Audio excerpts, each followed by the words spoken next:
السلام علیکم.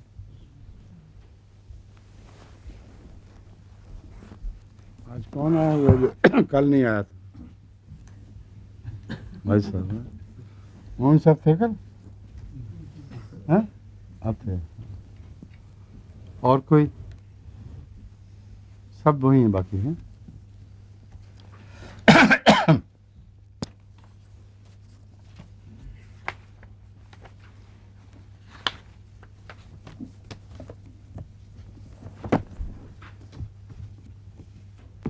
آج ہم نے آیت 45 سورہ یاسین کی آیت 45 فاتر کی آیت 45 سے شروع کرنا ہے.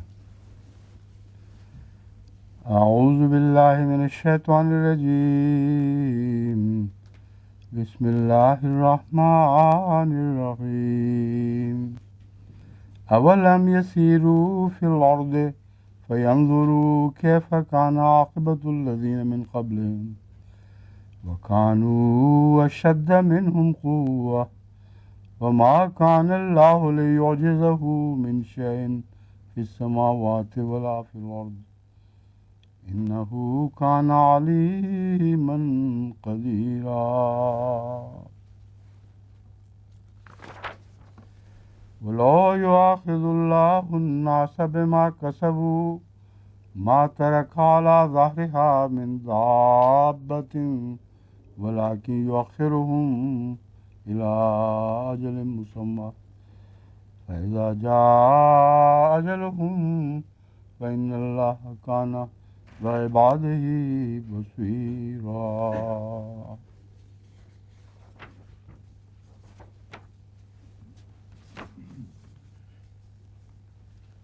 اولم یسیروا فی الارض فینظروا کیف کان عاقبۃ الذین من قبلہم. کیا وہ زمین میں پھرے نہیں، سیر نہیں کی کہ وہ دیکھ سکتے کہ ان سے پہلے جو لوگ گزرے ہیں ان کا کیا انجام ہوا. وَكَانُوا أَشَدَّ مِنْهُمْ قُوَّةً، حالانکہ وہ ان کی نسبت قوت میں بہت زیادہ سخت ہے. وَمَا كَانَ اللَّهُ لِيُعْجِزَهُ مِنْ شَيْءٍ فِي السَّمَاوَاتِ وَلَا فِي الْأَرْضِ، اور کوئی چیز نہیں ہے جو اللہ کو عاجز کر سکے آسمانوں میں سے یا زمینوں میں سے. یعنی نہ آسمانوں میں کوئی ایسی چیز ہے نہ زمین میں جو اللہ کو عاجز کر سکے. انہو کان علیما قدیرا، یقیناً وہ بہت صاحب علم اور بہت قدرت والا ہے. اب دو تین باتیں ان آیات میں مضمر ہیں جو سرسری مطالعہ سے سامنے نہیں آتی، ان پر توجہ ضروری ہے. اولم یسیروا فی الارض فینظروا کیف کان عاقبۃ الذین، وہ لوگ جنہوں نے انکار کیا ہے انہیں پھر کے ان لوگوں کی عاقبت دیکھی نہیں جو پہلے گزر چکے ہیں. اب کیسے ان کو نظر آ سکتی تھی؟ اور اس زمانے کا انسان ٹور کرتا دنیا کا، جیسے بعد کے انسانوں نے بھی کیے، ابن بطوطہ وغیرہ اور بہت سے لوگوں نے پہلے نے بھی کیے، تو کیا عاقبت دیکھتے ہو؟ سوائے اس کے کہ اس وقت کی اقوام جو زندہ تھیں ان کے کچھ حالات سے باخبر ہو سکتے، اس کے علاوہ ان میں کسی پرانی قوم کی عاقبت دیکھنے کی کوئی استطاعت پیدا نہ ہوتی اگر وہ زمین میں سفر کرتے. اور قرآن کریم یہ کہہ رہا ہے. لازماً یہاں آثار قدیمہ کی باتیں ہو رہی ہیں، ایسے علم کی باتیں ہو رہی ہیں جو ابھی وجود میں نہیں آیا تھا. بس اشارہ ہے اس طرف ساری دنیا کے لیے اور مومنوں کے لیے بالخصوص کہ اگر تم زمین پر غور کرتے ہوئے پھرو گے، غور سے دیکھو گے، تو تمہیں لازماً پہلی قوموں کے عاقبت کے آثار مل جائیں گے. اور اس طرف بدقسمتی سے مسلمانوں نے توجہ نہیں دی بلکہ غیر قوموں نے دی. فائدہ ایک یہ ہوا کہ ان کی گواہی ہمارے حق میں ہونے کی وجہ سے زیادہ قابل قبول ہے. اور پھر یہ کہ کانوا اشد منہم قوہ، یہ آثار بھی زمین سے ملنے چاہیے کہ ان لوگوں کو غیر معمولی قوت حاصل تھی جو اس وقت اہل عرب جو مخاطب تھے ان کو نہیں تھی. اور اب جو آثار قدیمہ سے پرانی قوموں کے حالات دریافت ہوئے ہیں جو اسلام سے بہت پہلے گزر گئیں، ان کے متعلق ان کی قوت کی عظمت کے سامنے آج بھی بڑے بڑے قوی لوگوں کے سر جھکتے ہیں۔ غیر معمولی قوتیں ان کو عطا ہوئی تھیں جو بعض ان میں سے ایسی ہیں کہ آج تک بھی لوگوں کو نہیں ملی۔ مثلاً وہ فن جو احرام میں مصر کے بنانے کا فن ہے، یہ خاص مصر سے محدود نہیں تھا، بلکہ ساؤتھ افریقہ میں بھی بین ہی اسی طرح کی احرام بنائی گئی ہیں، جس سے صاف پتہ چلتا ہے کہ یہ قوت جو دی گئی یہ اللہ تعالیٰ کی طرف سے دی گئی تھی، اور طبعی طور پر انسان کے ارتقاء نے اس کو احرام مصر نہیں سکھائی،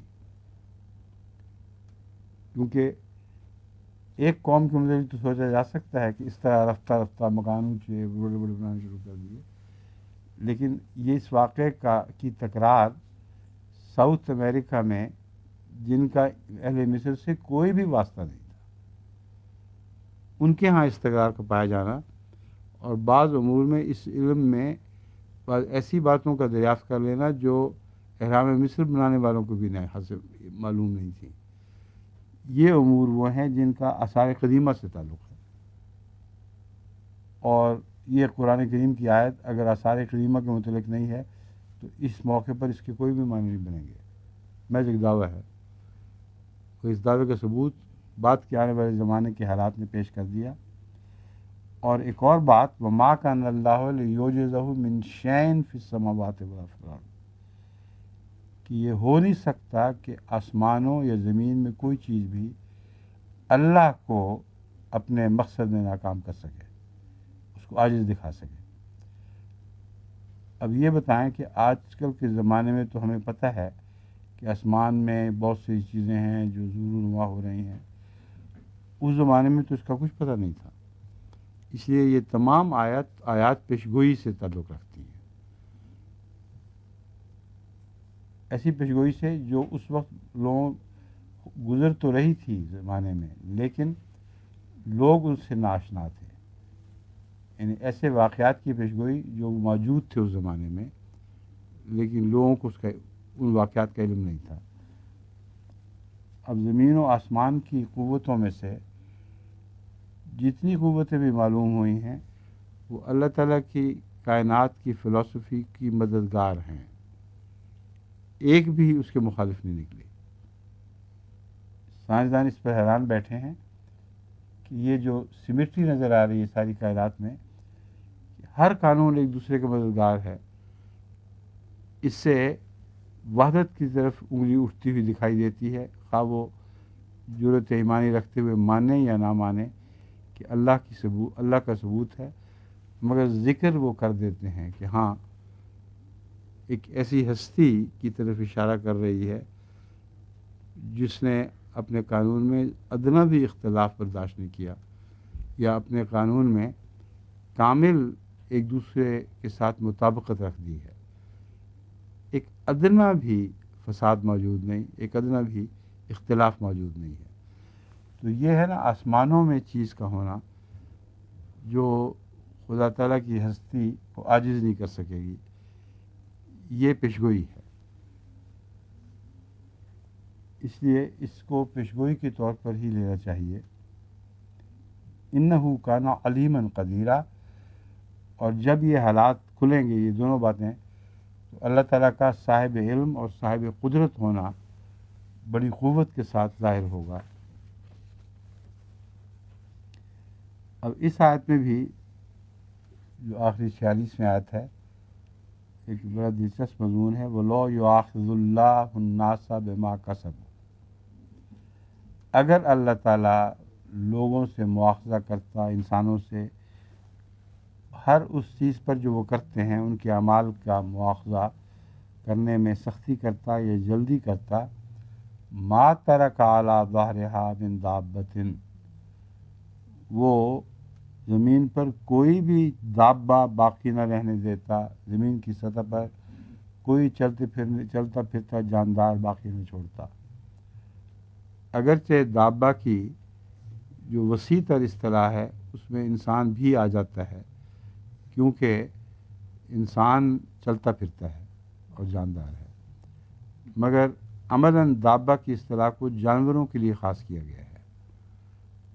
انسان الگ ہے اور جانور الگ ہیں، ان کے درمیان ایک فرق رکھا گیا ہے۔ اس لیے لفظ دابہ جب عربی میں استعمال ہوتا ہے تو اس میں انسانوں کو شمار نہیں کیا جاتا۔ اب سوال یہ ہے کہ بدی انسان کریں اور مارے دابہ جائیں، یہ کیا وجہ ہے؟ اللہ تعالیٰ فرماتا ہے تم لوگ اگر بدکرداری کرو گے اور نافرمانی کرو اور اللہ پکڑنا چاہے تو دابہ کو ہلاک کر دے، اس لیے کہ دابہ ان کی سپورٹ ہیں۔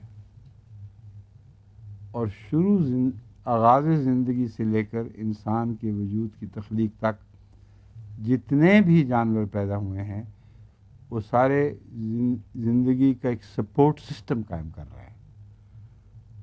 ان تمام جانوروں کی ادنا سے ادنا جانوروں کی بھی ایک غیر معمولی اہمیت ہے۔ اگر ان کو نکال دیا جائے تو زمین میں فساد برپا ہو جائے۔ اب گندگی کے کیڑے آپ کو دکھائی دیتے ہیں کہ ان کا کیا فائدہ؟ اگر یہ نہ ہو تو گندگی سے ساری دنیا بھر جاتی اور گندگی کو واپس صحت مند اجزاء میں تبدیل کرنے کا کوئی نظام نہ ہوتا۔ اس لیے کتنی حقارت سے آپ گندگی کے کیڑوں کو دیکھتے ہیں اور یہ نہیں پتا کہ وہ آپ کی خاطر بے شمار کام کر رہے ہیں اور نہایت اہم کام کر رہے ہیں۔ اگر یہ کیڑے نہ ہوتے تو ساری دنیا میں گندگی کے ڈھیر لگ جاتے اور کبھی بھی ان کو واپس صحت مند اجزاء میں تبدیل کرنا نہ کیا جا سکتا اور زندگی بالآخر ختم ہو جاتی۔ بس دابہ سے مراد، دابہ کو سزا دینے سے مراد یہ ہے کہ جن کی خاطر پیدا کیا گیا ان کو، جو آج بھی تمہارا سہارا بنے ہوئے ہیں، اگر اللہ تم بیکار ہوتے تو یہ خدمت گار رکھنے کی کیا ضرورت تھی؟ یہ سارے خدمت گار غائب کر دی جاتے، پھر زندہ رہ کے دکھاتے تم کہ ہاں ہم ان کے بغیر بھی انسان ہیں اور زندہ رہ سکتے ہیں۔ یہ دلکشی ہے اس آیت کی کہ بظاہر کرے کوئی اور بھرے کوئی، لیکن عملاً جو کرتا ہے اسی کو سزا ملنی ہے، مگر اس طریق پر کہ اس پہ زندگی کی گہرا فلسفہ بھی دکھا دیا گیا اور سمجھا دیا گیا کہ انسان کو پیدا کرنا مقصود نہ ہوتا تو یہ سارا چکر جو ایوولوشن کا چلا ہے یہ نہ چلتا۔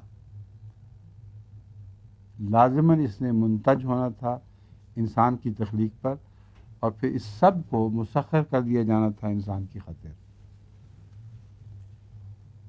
فَإِذَا جَاءَ أَجَلُهُمْ فَإِنَّ اللَّهَ كَانَ بِعِبَادِهِ بَصِيرًا آگے وَلَٰكِنْ يُؤَخِّرُهُمْ إِلَىٰ أَجَلٍ مُّسَمًّى، بلکہ اللہ تعالیٰ ان کو زندہ رہنے دیتا ہے، ان کا سلسلہ جاری رہنے دیتا ہے اجل مسمى تک۔ یہ جو آزمائش کا دور ہے اس دنیا میں، ایک معین مدت تک اس نے بہرحال جاری رہنا ہے۔ کچھ مقاصد وابستہ ہیں اس سے، جو مقاصد جب تک کلیتاً پورے نہ ہو جائیں اس آزمائش کے دور کو ختم نہیں کیا جانا۔ بس معافی جو ہے ان کا جاری رکھنا، ان کو برداشت کرنا، اس کے اندر بھی ایک گہری حکمت ہے۔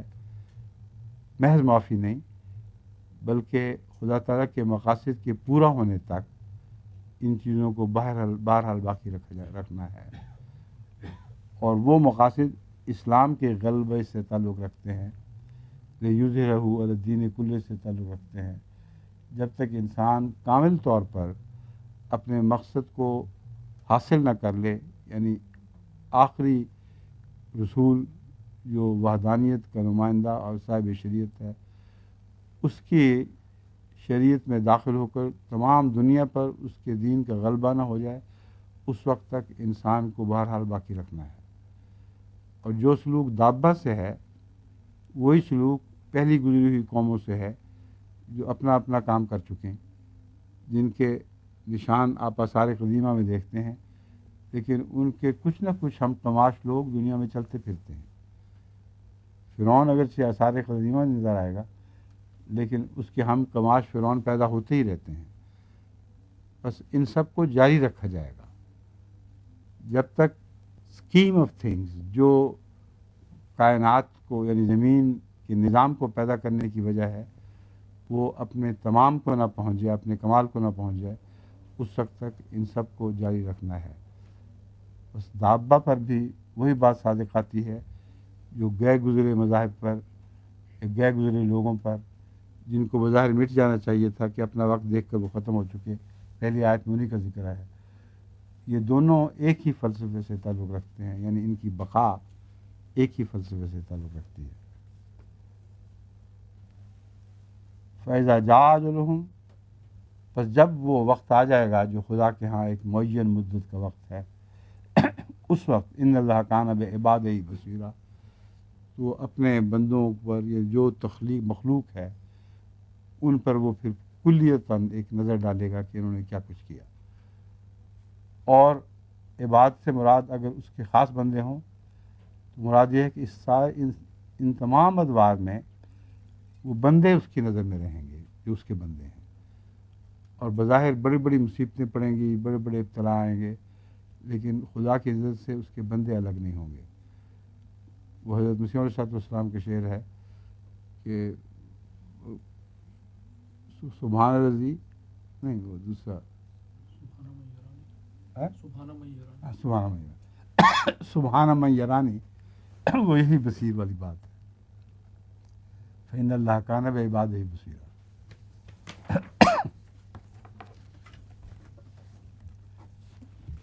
اب سورہ یاسین۔ اعوذ باللہ من الشیطان الرجیم، بسم اللہ الرحمن الرحیم، یاسین والقرآن الحکیم، انک لمن المرسلین علی صراط مستقیم، تنزیل العزیز الرحیم، لتنذر قوما ما انذر آباؤهم فهم غافلون، لقد حق القول على أكثرهم فهم لا يؤمنون، إنا جعلنا في أعناقهم أغلالا فهي إلى الأذقان فهم مقمحون، وجعلنا من بين أيديهم سدا ومن خلفهم سدا فأغشيناهم فهم لا يبصرون، وسواء عليهم أنذرتهم أم لم تنذرهم لا يؤمنون، إنما تنذر من اتبع الذكر وخشي الرحمن بالغيب فبشره بمغفرة وأجر كريم، إنا نحن نحيي الموتى ونكتب ما قدموا وآثارهم وكل شيء أحصيناه في إمام مبين، واضرب لهم مثلا أصحاب القرية إذ جاءها المرسلون إذ أرسلنا إليهم اثنين فكذبوهما فعززنا بثالث فقالوا إنا إليكم مرسلون، قالوا ما أنتم إلا بشر مثلنا وما أنزل الرحمن من شيء إن أنتم إلا تكذبون،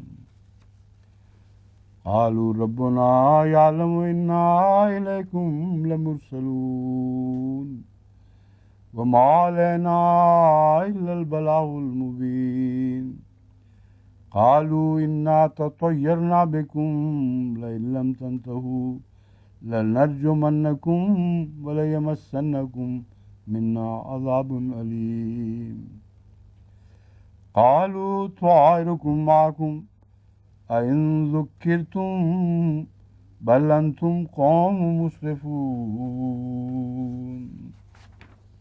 وجاء من أقصى المدينة رجل يسعى قال یا قوم اتبعوا المرسلین اتبعوا من لا يسألكم أجرا وهم مهتدون وما لي لا أعبد الذي فطرني وإليه ترجعون أتخذ من دونه آلهة إن يردني الرحمن بضر لا تغن عني شفاعتهم شيئا ولا ينقذون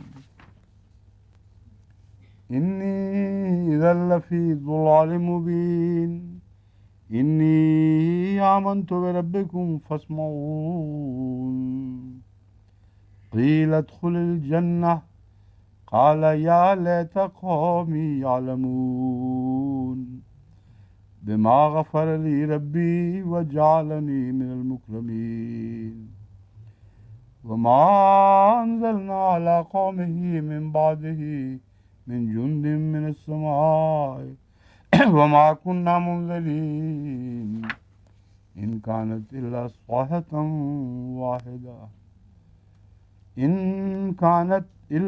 صيحة واحدة فإذا هم خامدون يا حسرة على العباد ما يأتيهم من رسول إلا كانوا به يستهزئون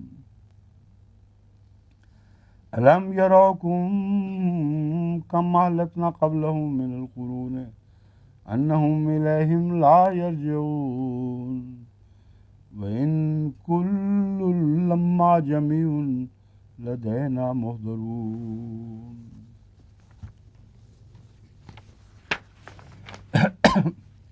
اس رکوع میں 33 آیات ہیں. کافی لمبا ہے اور مضمون بھی ایسا ہے کہ شاید وہ بلکہ غالباً آج ختم نہیں ہو سکے گا.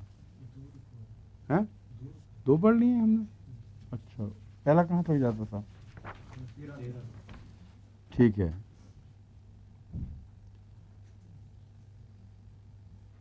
امام مبین والا. ٹھیک ہے. تو بہرحال تلاوت جہاں تک ہوئی ہے یہ دوسرا رکوع ہے وہ بھی کافی لمبا ہے. کتنی آیات ہیں اس میں؟ ہاں 20. ٹھیک ہے.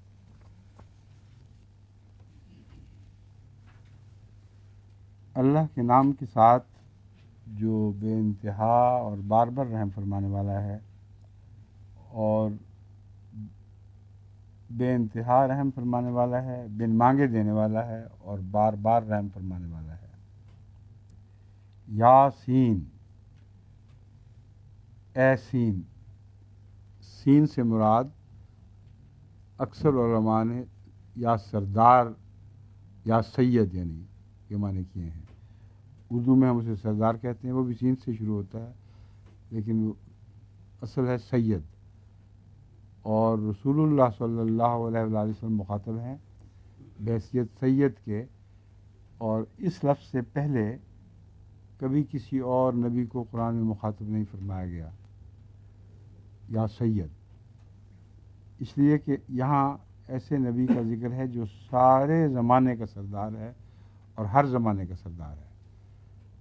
بس یاسین. سوال یہ ہے کہ سین کے لفظ سے کیوں مخاطب فرمایا گیا ہے؟ یا سید بھی تو کہا جا سکتا تھا. اس کی کیا وجہ ہے؟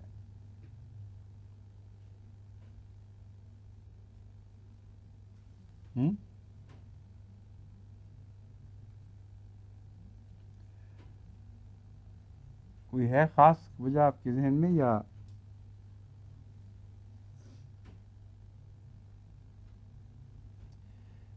ایک وجہ تو جو مختصر ایک لفظ ایک حرف کے اشارے سے باتیں کی جاتی ہیں قرآن کریم میں جو مقطعات میں ہیں، ایک وجہ اس کی یہ بنتی ہے کہ معانی کا پھیلاؤ مقصود ہوتا ہے.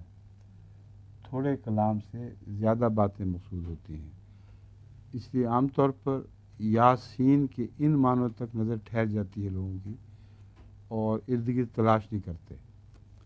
ورنہ یہ ممکن نہیں تھا کہ یہاں سین پر ہی اکتفا کیا جاتا اور معنی ہیں جو صورت کے مضمون سے تعلق رکھتے ہیں، اور ان سب معنی کا رسول اللہ صلی اللہ علیہ وسلم سے تعلق ہوگا، نہ صرف سید کے طور پر بلکہ اور صفات کے مالک ہونے کے لحاظ سے بھی۔ اس لیے یہ حصہ ایسا ہے جو ابھی تحقیق طلب ہے، مجھے وقت نہیں ملا کہ میں اس پر اس نظر سے اس صورت کا مطالعہ کروں کہ اس میں اور کون کون سی سین والی باتیں ممکن ہیں جو رسول اللہ صلی اللہ علیہ وسلم کی ذات میں پائی جاتی ہیں، اور انہی کی طرف اشارہ ہے۔ مگر اس سے تو کوئی بھی مفر نہیں کسی کے لیے، یہاں مخاطب حضرت صلی اللہ علیہ وسلم ہیں اور آپ ہی وہ سین ہیں۔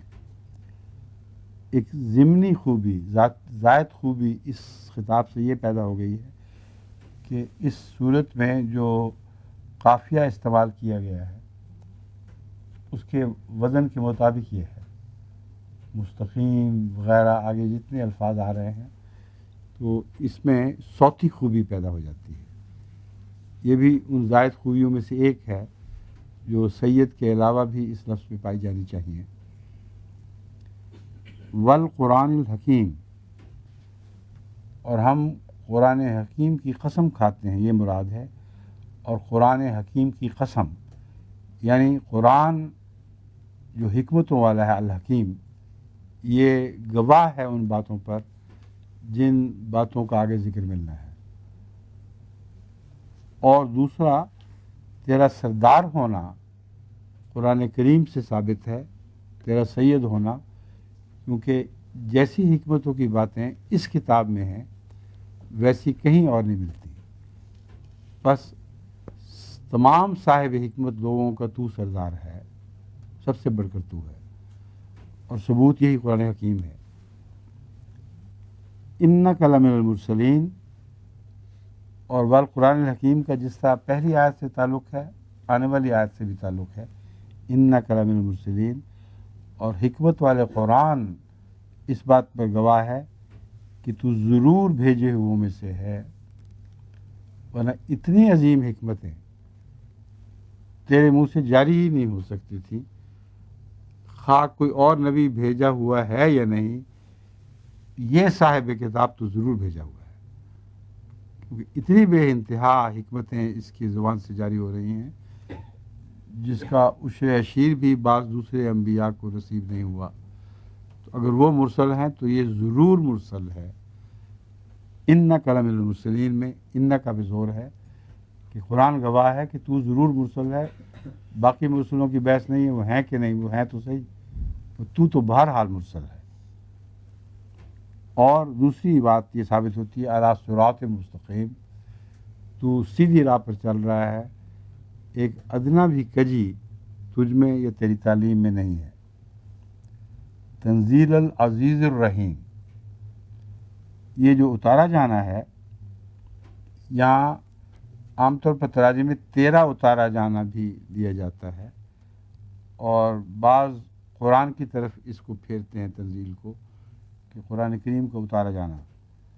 میرے نزدیک جس طرح سورہ کہف میں یا سورہ طٰہٰ میں ضمیریں دونوں طرف قرآن کی طرف اور رسول کی طرف پھرتی ہیں، اور اندرونی ثبوت میں کئی دفعہ پیش کر چکا ہوں کہ کسی ایک طرف ضمیر کا پھیرنا کافی نہیں ہے، وہ قرآن کریم کے منطوق کے خلاف ہے۔ اسی طرح یہاں بھی میرے نزدیک تنزیل العزیز الرحیم کا اشارہ یہ قرآن کریم کی طرف بھی ہے اور حضرت محمد رسول اللہ صلی اللہ علیہ وسلم کی طرف بھی ہے، اور وہ قرآن اپنی حکمتوں کی وجہ سے العزیز ہے، اور محمد رسول اللہ صلی اللہ علیہ وسلم جو حکمت بیان فرماتے ہیں ان کے نتیجے میں العزیز ہیں۔ عزیز صاحب علم جو اپنے علم کے غلبے کی وجہ سے معزز اور غالب اور حکمت والا اور اس کے علاوہ حکومت والا ہو جائے، اس کو عزیز کہتے ہیں اصل میں، صاحب عزت، لیکن علم کے زور سے، نہ کہ ویسے ہی جیسے دنیا کے بادشاہ ہو جایا کرتے ہیں۔ تو تنزیل العزیز الرحیم، یہ عزیز خدا کی طرف سے تنزیل ہے جو بار بار رحم فرمانے والا بھی ہے. یہ دونوں صفات جو بنیادی طور پر خدا کی صفات ہیں قرآن کی طرف بھی پھر رہی ہیں اور رسول اللہ صلی اللہ علیہ وسلم کی طرف بھی پھر رہی ہیں. ان دونوں صفات کے جلوے ان دونوں میں دکھائی دیتے ہیں، جس سے ثابت ہوتا ہے کہ یہ کتاب عزیز اور رحیم خدا کی طرف سے نازل کی گئی ہے. لِتُنذِرَ قَوْمًا مَا أُنذِرَ آبَاؤُهُمْ فَهُمْ غَافِلُونَ، تاکہ تو ایک ایسی قوم کو ڈرائے ما انذر آباؤہم، کہ جن کے باپ دادا ڈرائے نہیں گئے، فہم غافلون، بس وہ غافل پڑے ہیں. اس مضمون پر تفصیل سے پہلی آیات میں ذکر گزر چکا ہے. کوئی ایک بھی امت ایسی نہیں جس میں ڈرانے والا نہ آیا ہو. قرآن واضح طور پر فرما رہا ہے.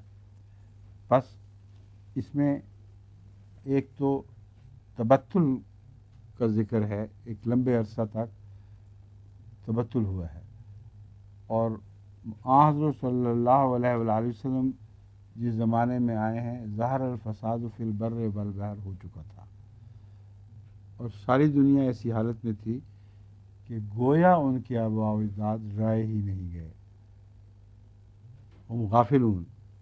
اس وجہ سے وہ حق سے بالکل غافل تھے. بس اس آیت کی روشنی میں اس کا مضمون سمجھ آئے گا کہ ظہر الفساد فی البر والبحر اس وقت رسول اللہ صلی اللہ علیہ وسلم آئے ہیں جب کہ ساری دنیا ایسی ہو چکی تھی گویا ان کے آباء و اجداد کبھی ڈرائے ہی نہیں گئے. ان کا دین اور خدا کی طرف رد عمل یا ان کے دین اور خدا کی طرف جو تعلق ہونا چاہیے تھا وہ غافلوں کا تعلق تھا، یعنی نام کا تعلق تھا، اور دراصل یہ ایک غفلت کی حالت کا اظہار تھا. لقد حق القول علی اکثرہم فہم لا یؤمنون، ان میں سے اکثر پر یہ فرمان صادق آ گیا، فہم لا یؤمنون، بس وہ ایمان نہیں لائیں گے. حق القول علی اکثرہم، اس سے کون سا قول مراد ہے؟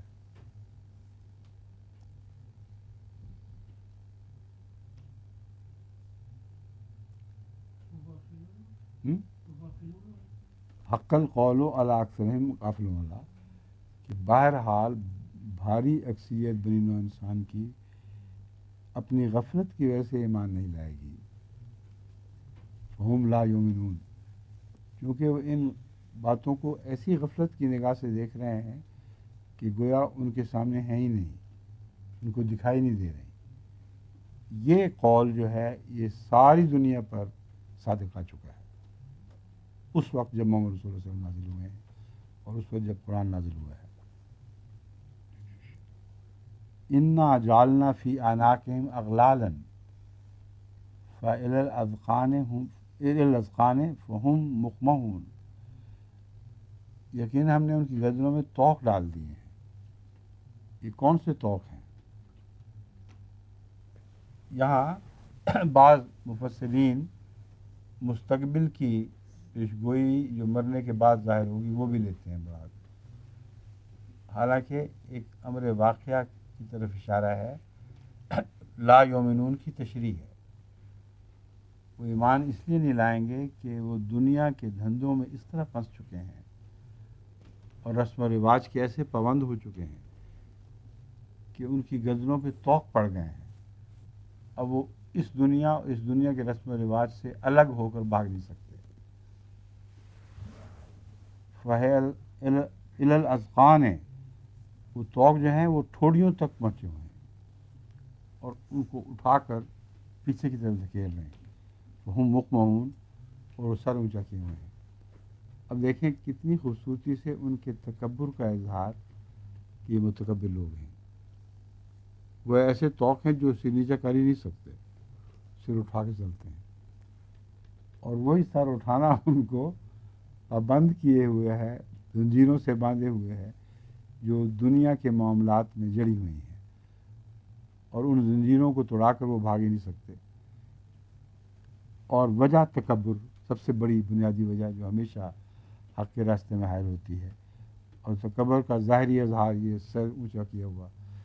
یہ اس آیت پر جتنا بھی غور کریں اتنا ہی زیادہ یہ دلچسپ اور دلنشین لگتی ہے اس لحاظ سے کہ اس کی جو تصویر کشی ہے وہ بہت عمدہ ہے، نہایت اعلیٰ تصویر کشی ہے، ہر پہلو ظاہر کر رہی ہے کفار کے رجحان کا اور کیوں وہ ایمان نہیں لاتے۔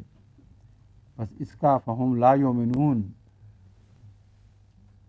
کے ساتھ یہ تعلق ہے کہ یہ لا یؤمنون کی وجہ کی تفصیل بیان فرما رہے ہیں۔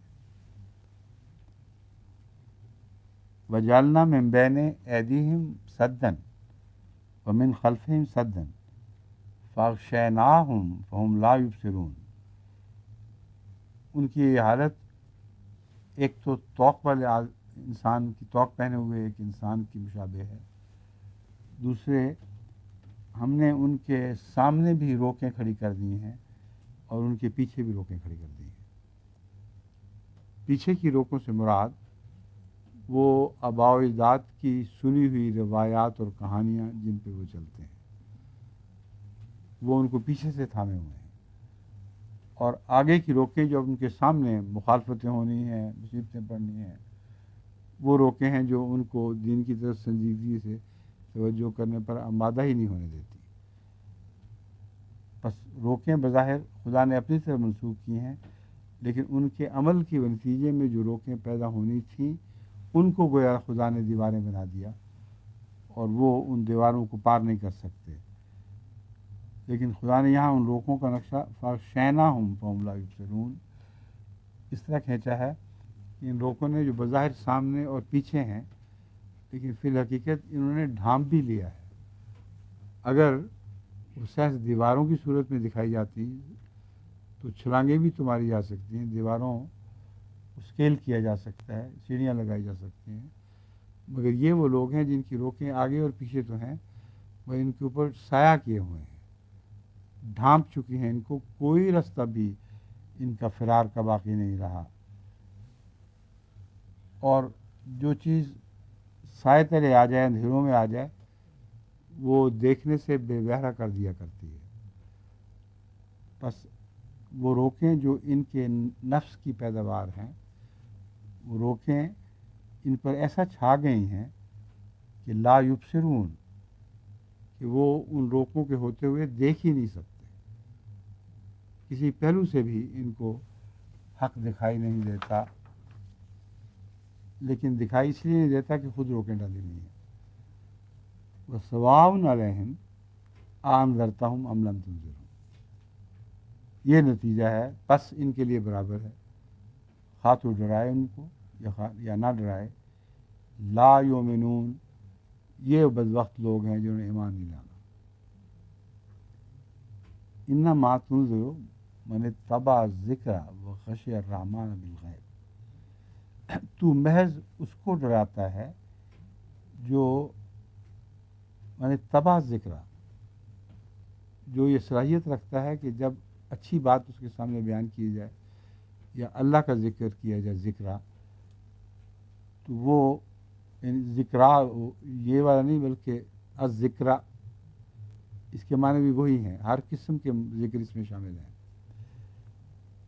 تو محض ان کو ڈرا سکتا ہے کہ جو جب کوئی نیکی کی بات، کوئی اچھی بات سنیں، اللہ تعالیٰ کا ذکر یا پرانی قوموں کا ذکر سنیں تو وہ ذکر کی پیروی کرتے ہیں،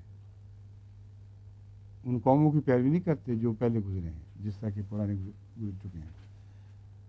وہ ذکر کو توجہ سے سنتے ہیں اور اس سے وہ نصیحت پکڑتے ہیں۔ وہ خشی الرحمن بالغیب، اور الرحمن کی سے غیب میں ڈرتے ہیں، بس دنیا کا حاضر ان کے سامنے کوئی حیثیت نہیں رکھتا۔ وہ دوسرے لوگ کفار کے جو حاضر دین ہے اس کو نہیں دیکھ سکتے، اور یہ دنیا سے غافل ہو جاتے ہیں اور حق سے غافل نہیں ہوتے، اور بظاہر جو دکھائی نہیں دے سکتا اس پر کامل یقین رکھتے ہیں۔ فبشرہ بمغفرۃ واجر کریم، یہاں ہو کی ضمیر واحد میں ہے لیکن معنی کثرت کے رکھتی ہے۔ انما تنذر من اتبع ذکرہ، یہاں لفظ ہر کو ترجمے میں داخل کریں تو پھر سمجھ آئے گی. تو محض ہر اس شخص کو ڈراتا ہے جو یہ صفات رکھتا ہے. بس جب ہر اس شخص کی بات کریں گے تو جواب یہی نکلنا چاہیے بشر ہو بمغفرتن. بس ہر ایسے شخص کو خوشخبری دے مغفرت کی، وہ اجر کریم، اور ایک معزز اجر کی. اب دوسرا رکوع ایک آیا ہے بھی انا نحن، اچھا یہ رہ گئی تھی. انا نحن نحیی الموتیٰ ونکتب ما قدموا وآثارہم. یقیناً ہم ہی ہیں جو مردوں کو زندہ کرتے ہیں اور جو کچھ وہ آگے بھیجتے ہیں، اور اپنے جو نشانات پیچھے چھوڑ دیتے ہیں ان کو لکھ رکھتے ہیں. اور ہر چیز کو ہم نے ایک کھلی شاہراہ پر شمار کر رکھا ہے. اب یہ وہی شاہراہ ہے جس کی باتیں پہلے ہو چکی ہیں، اور جو کچھ بھی اس سے وہ اخذ کریں گے محققین ان آثار قدیمہ اور غور کے بعد، وہ ان قوموں کے حالات اس لیے اس سے معلوم کریں کہ خدا تعالیٰ نے ان کے کردار کو آثار کی صورت میں محفوظ کرنے کا نظام جاری فرمایا ہے. اگر اللہ تعالیٰ نے یہ نظام جاری نہ فرمایا ہوتا تو گل سڑ کے ہڈیاں اور مٹی ہو جاتے، کچھ بھی نہ آنے والوں کو پتہ لگتا کہ وہ کیسے لوگ تھے اور کیا کچھ کرنے والے تھے. بس وہ تمام چیزیں ان کی محفوظ رکھنے کا ایک نظام ہے، اور وہ نظام ایسا ہے جو اللہ تعالیٰ نے مبین رستوں پر پھیلا دیا ہے، تاکہ وہ جو سفر کے بڑے بڑے رستے ہیں جو آج بھی اسی طرح ہیں، ان رستوں پر چلنے والے کبھی غور تو کریں اور ان کے نیچے جو پرانے قوموں کے حالات دفن ہیں ان کو دیکھیں تو وہ معلوم کریں گے کہ یہ کھودنا بیکار نہیں جائے گا. لازماً وہ تمام علامات اس کے اندر مل جائیں گی جو ان کی کہانیاں بیان کریں گی. اور یہ بالارادہ ہے، یہ اتفاقی حادثہ نہیں ہے.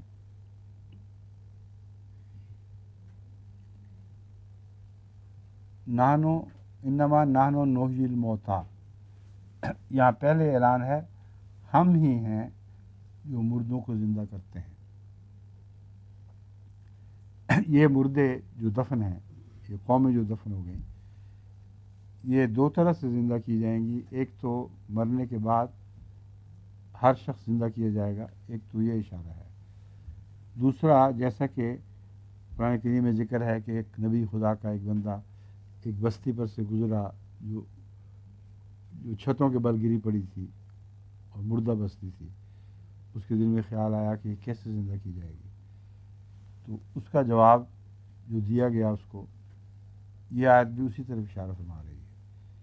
انما نحن نحیی الموتیٰ، وہ مذہبی قومیں جو ایک دفعہ مر جایا کرتی ہیں، ہم ہی ہیں جو ان کو زندہ کیا کرتے ہیں. ہم ہی ہیں جو آسمان سے پانی اتارتے ہیں اور ان کی زندگی کا سامان کرتے ہیں.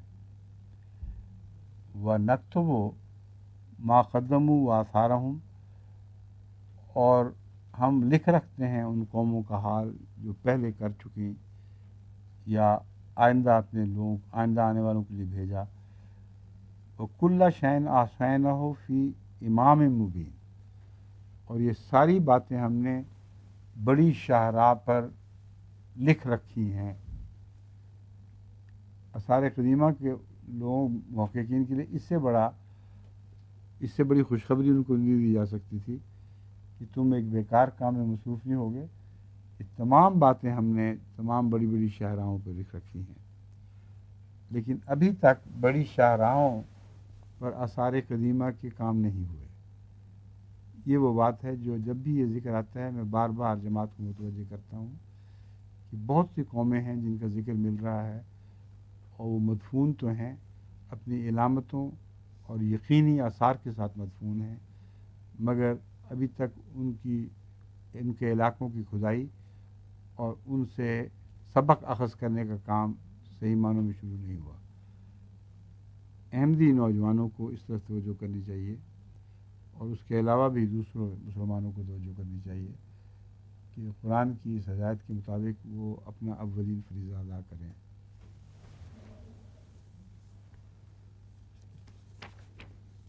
اب دوسرا رکوع شروع ہوگا نا یہاں سے.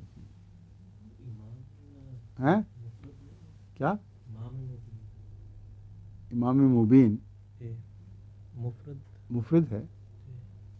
شاہراہ ایک امام مبین ایسا رستہ جس پر یہ ساری قومیں دفن ہیں. ایک رستہ ہے مگر وہ ایسا امام کو کہا بھی اس طرح کہا گیا ہے کہ گویا وہ تمام رستوں کی نمائندگی کرتا ہے. تمام قومیں اس عالمی شاہراہ پر مدفون ہیں. اور اگر آپ رستوں کا مطالعہ کریں تو اب حیران ہوں گے کہ قدیم زمانے سے جو رستے مقرر تھے جن پر پرانے لوگ سفر کیا کرتے تھے ان کی حیت تو بدل گئی ہے مگر بنیادی اور جغرافیائی طور پر وہ رستے وہی ہیں. اور اکثر دستور جیسا کہ پہلے تھا اور اب بھی ہے، ہمیشہ قومیں رستوں پر آباد ہوا کرتی ہیں یا قومیں جہاں آباد ہوں وہیں سے رستے گزرا کرتے ہیں. دستور ہے ہمیشہ سے کہ رستوں پر ہی آبادیاں ہوتی ہیں. بس اس پہلو سے امام مبین سے اس کا کھلا ہونا یعنی رستے کا آبادی کے ساتھ جو تعلق ہے یہ مضمون کھلا ہے. پر ہر رستے پر جو اس لحاظ سے واضح ہے کہ اس پر یقیناً پرانے زمانے کی آبادیاں بستی تھیں، ان کو تلاش کرو، ان کو کھودو نکالو تو آثار قدیمہ کا مضمون مکمل ہو جائے گا.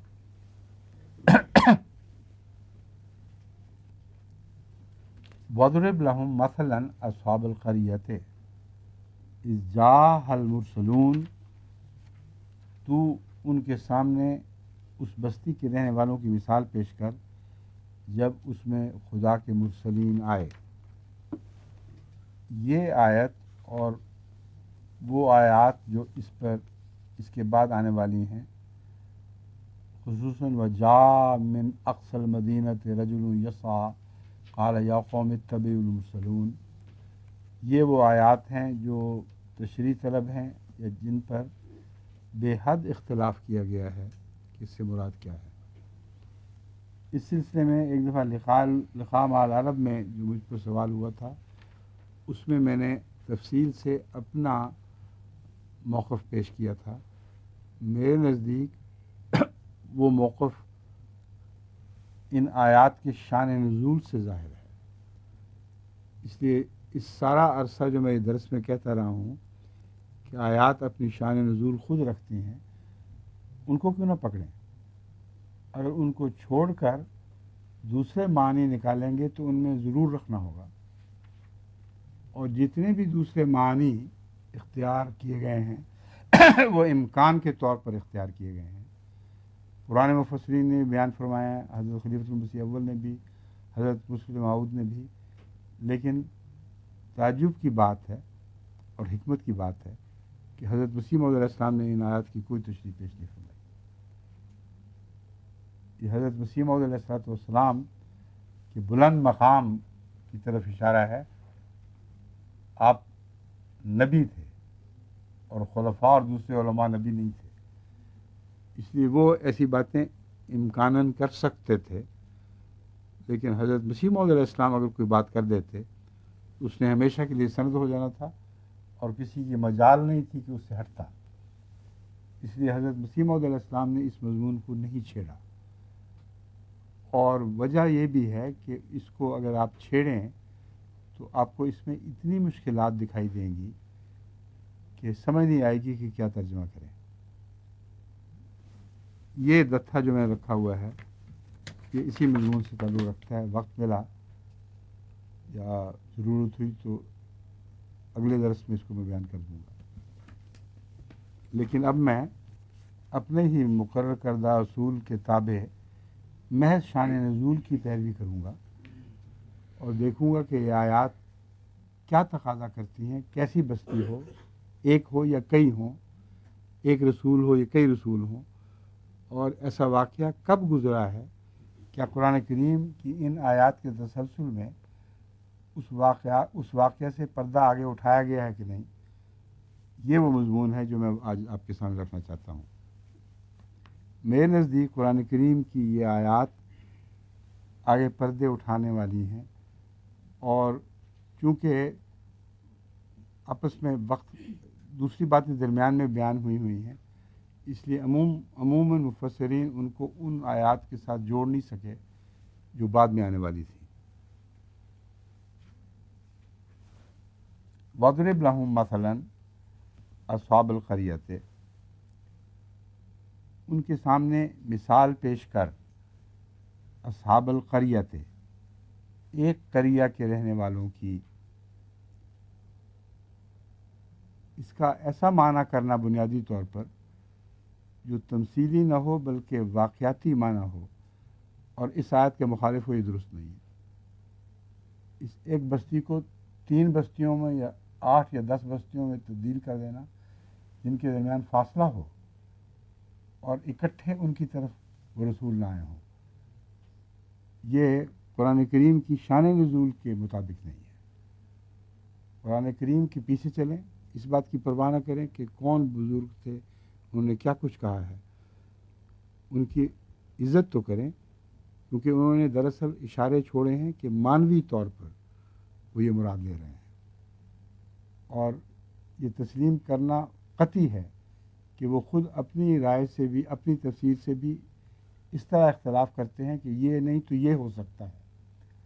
تو جب ان کو یقینی نہیں کہ یہ ہوا ہے، خود کہتے ہیں کہ یہ ہو سکتا ہے، تو اگر ان کی رائے کو سر دست ایک طرف چھوڑ دیا جائے، اس میں کوئی بے ادبی گستاخی نہیں ہے۔ اس پہلو سے اب شان نزول والے مضمون کو پکڑ کے بیٹھ جائیں، پھر دیکھیں یہ آپ کو کیا پیغام دے رہی ہیں۔ مثلا اصحاب القریۃ، ایک قریہ کے لوگ ہیں، اس میں کوئی شک نہیں۔ اذ جاء المرسلون، تمام جمع کی صورت میں جو بھی بھیجے گئے تھے وہ اس ایک وقت کے دوران آئے ہیں، اور اس ایک بستی کے رہنے والوں کو ہی مخاطب کر رہے تھے۔ آغاز کس طرح ہوا؟ اذ ارسلنا الیہم اثنین، جب پہلے ہم نے ان کی طرف 2 کو بھیجا، فکذبوہما، ان دونوں کو انہوں نے جھٹلا دیا، فعززنا بثالث، تو ہم نے ان کی مدد فرمائی ثالث کے ذریعے۔ عززنا کا مطلب یہ نہیں ہے کہ ہم نے ایک ایسا بھیجا جو ان کو عزت بخش رہا تھا۔ عززنا سے مراد الہی مدد اور نصرت ہے۔ بس ہم نے ایک تیسرا بھیج کر ان کی مدد فرمائی، اس مقصد کو پورا کرنے کے لیے۔ اس نے بھی وہی باتیں کہیں جو یہ 2 کیا کرتے تھے۔ اس پہلو سے اس کا جو دوسرا معنی اخذ کیا گیا ہے وہ لفظی معنی نہیں ہے، اس واقعہ کی عین تفصیل بیان نہیں کر رہا، بلکہ استنباط ہے کہ ایسے 3 اگر ایک وقت میں ظاہر ہوئے ہیں تو کوئی معنی رکھتے ہیں، کوئی پیغام ہے جو قرآن کریم ان کے ذریعے آئندہ آنے والی نسلوں کو دے رہا ہے۔ جب اس پیغام کی تشریح سنیں گے تو اس میں بھی اختلاف پیدا ہوں گے، لیکن پھر جب مانوی باتیں کرتے ہیں تو ایک ہی بستی میں ان کا اکٹھا ہونا ضروری نہیں رہتا، لیکن بالعموم اس واقعہ سے مشابہت ضروری ہو جاتی ہے۔ جب ہم نے 3 کو بھیجا، پھر تیسرے کے ذریعے ان کو تقویت بخشی، میں یہ ترجمہ کرتا ہوں، کیونکہ جس واقعہ کی طرف اشارہ ہے اس میں تیسرے نے موسیٰ اور ہارون کو عزت نہیں بخشی بلکہ تقویت عطا کی ہے۔ تو عززنا کا معنی تقویت لیا جائے گا یہاں، اور وہ تیسرا جو ہے وہ بھی رسول ہوگا، کیونکہ فقالوا انا الیکم مرسلون، ہم تینوں تمہاری طرف بھیجے گئے ہیں.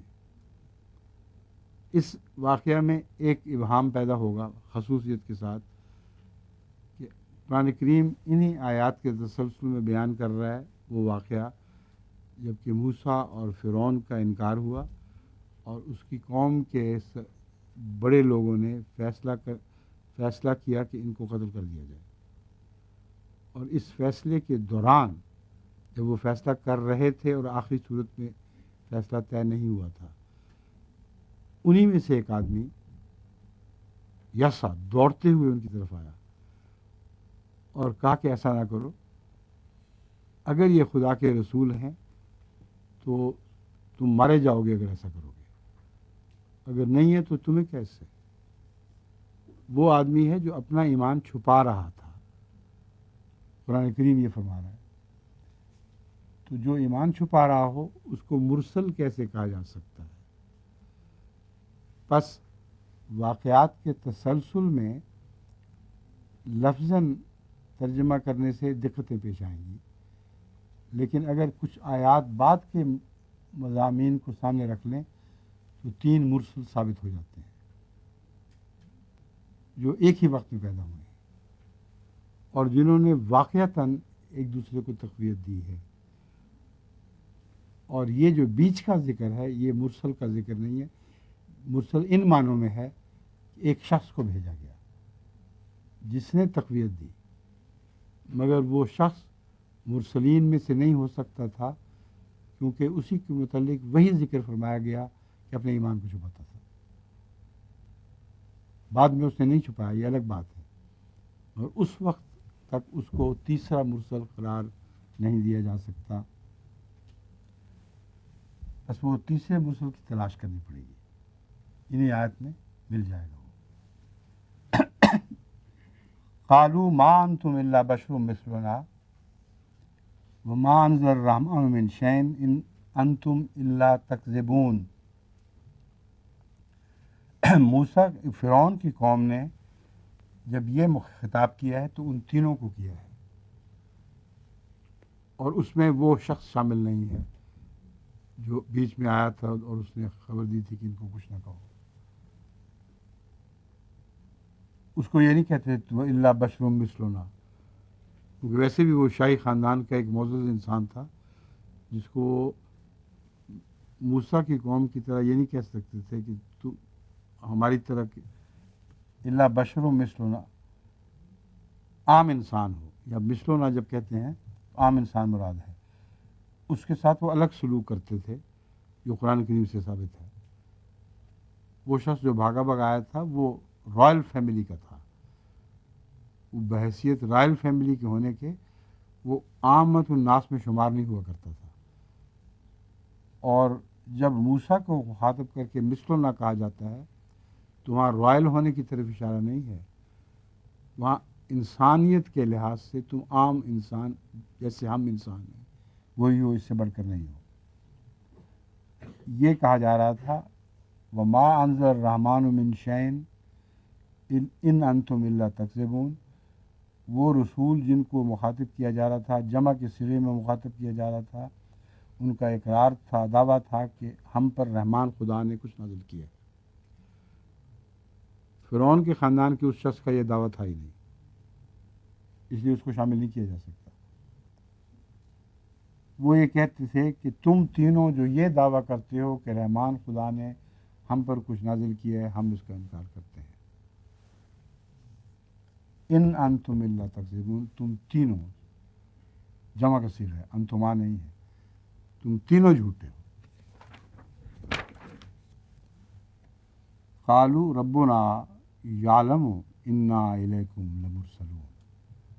اب بات کتنی کھل گئی ہے. اسی زمانے کی باتیں ہیں، ایک ہی زمانے کے لوگ زندہ تھے جب یہ تینوں رسول زندہ ہونے ثابت ہونے چاہیے اور ایک دوسرے کا ان کو مددگار ہونا چاہیے. وہ کہتے ہیں ہمارا رب گواہ ہے، جانتا ہے، انا الیکم لمرسلون، کہ ہم تمہاری طرف بھیجے گئے ہیں. وما علینا الا البلاغ المبین، ہم پر سوائے کھلا کھلا پیغام دینے کے کچھ بھی فرض نہیں ہے، بس ہم اپنا پیغام دیں گے، تم مانو یا نہ مانو، تمہاری عاقبت بتا دے گی کہ کون سچا ہے، اور ہماری عاقبت بتا دے گی کہ ہم کیسے ہیں۔ قالوا انا تطیرنا بکم، انہوں نے کہا ہم تو تم سے بدشگون لیتے ہیں۔ لئن لم تنتہوا لنرجمنکم، اب یہ اس فرعون کے زمانے میں ہونے والے واقعے کی طرف کیسے اشارہ ہو سکتا ہے؟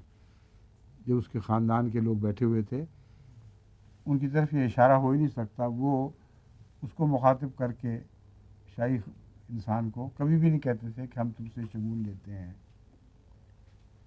اور یہ بھی ڈراوا دیتے کہ ہم تمہیں رجم کر دیں گے۔ اس کے متعلق کسی بد ارادے کا کوئی ذکر قرآن کریم میں یا تاریخ میں نہیں ملتا کہ فرعون کے اہل نے یا اس کے سرداروں نے اس کو دھمکی دی ہو۔ وہاں تو فرعون کی بیوی بھی پل رہی تھی۔ ایسے تعصبات تھے محلات میں کہ باوجود اس کے کہ فرعون جانتا تھا کہ اپنے لے پالک کی مریدنی ہے، وہ اس کو سزا نہیں دے سکا، کیونکہ شاہی خاندان کی کچھ روایات تھیں اور تعصبات تھے، ان کی وجہ سے وہ آپس میں رکھنا نہیں ڈالنا چاہتے تھے، اپنا اکٹھ پورا قائم رکھا کرتے تھے۔ تو یہ تنتہوا لنرجمنکم کا مخاطب یہی انبیاء ہیں جن کا ذکر چل رہا ہے۔ لیمسنکم منا عذاب علیم، تمہیں ہماری طرف سے بہت دردناک عذاب چھوئے گا یا پہنچے گا۔ انہوں نے جواباً کہا قالوا طائرکم معکم، تمہارا شگون تو تمہاری گردنوں ہی میں لٹکا ہوا ہے۔ این ذکرتم، اگر تم ایسے لوگ ہو جو نصیحت پکڑنے والے ہو، باتیں سمجھنے کی اہلیت رکھتے ہو، تو دیکھو گے کہ تمہارا اپنا شگون تمہاری گردنوں میں ہی لٹکا ہوا ہے، تمہارے ساتھ ہے۔ یعنی تمہارے اوپر جو بھی نحوست نازل ہو گئی، اس نحوست کے حامل تم ہو، اس کا بد انجام ظاہر ہونا ابھی باقی رہ گیا ہے، مگر وہ نحوستیں تمہارے ساتھ چمٹی ہوئی ہیں۔ ہماری وجہ سے کوئی عذاب تم پہ نہیں آئے گا، تمہاری اپنی نحوستیں تم پر عذاب بن کر نازل ہونے والی ہیں۔ لیکن تم ان ذکرتم، اگر تمہیں کچھ عقل ہو، ذرا سی باتیں سوچنے کا مادہ ہو، انتم قوم مسرفون، تم تو حد سے گزر جانے والے لوگ ہو۔ اچھا جی، باقی انشاءاللہ یہی مضمون، یہی صورت اگلے ہفتے، ٹھیک ہے؟ سبحان اللہ۔